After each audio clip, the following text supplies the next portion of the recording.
kahimtang sa panahon ng latest news. Dayon sa itong linya ang Pag-asa Mactan, pinagi ni Sir Mark Gales. Sir Mark, may ngayong adlawng Sabado. May bunta sa area sa mga sugintig paminaw yung latest update. Bahin sa krim na sa itong panahon, karong adlaw. Padayon niya pa nag-aapekto karon ang southwest monsoon ng nabagat sa mga kasadpang bahin sa Visayas ug sa Mindanao.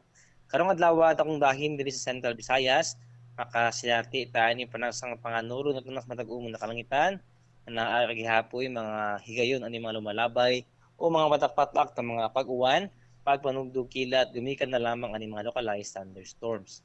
And para sa kibtang sa hangin ug sa kadagatan diri sa Kabisayaan, padayon pagyapuntang makasinati aning hinay nga na sa kasarangan na paguro sa hangin nga gikan sa habagatang silangan nito na sa habagatang kasadpan diin ato ang kadagatan magpabiling magmalinawon nga na sa kasarangan ang mga pagbalod.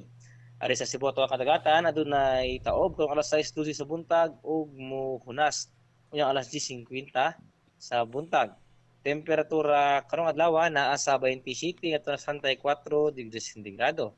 Ato ang haring adlaw ning silang ganina alas 5:23 sa buntag ug mosalop na unyang alas 6:06 sa gabi. Kini Standard Time alas 5:45 na sa kabuntagon ug mao na to ang latest weather update ikan diri sa buhatan sa DOST Pag-asa Mactan. Ni si Mark Gales may buntag ug daghang salamat. Salamat Sir Mark, may butag des Pag-asa. Spencer. Okay, good morning. Inyong debate si Sir Mark Gales, ang atong weather specialist gikan sa Pag-asa Mactan, nga naghatod sa itong dagan sa kahimtang sa panahon nining adlawng Sabado, Hunyo 15 tuig 2024. Salamat ni Sir Mark Gales ug mayong buntag diya sa Pag-asa Mactan. Balik-balikan sa TV stations, may palakauban kang kubra in action. Manautak o paminaw sa'yo sa kabuntago.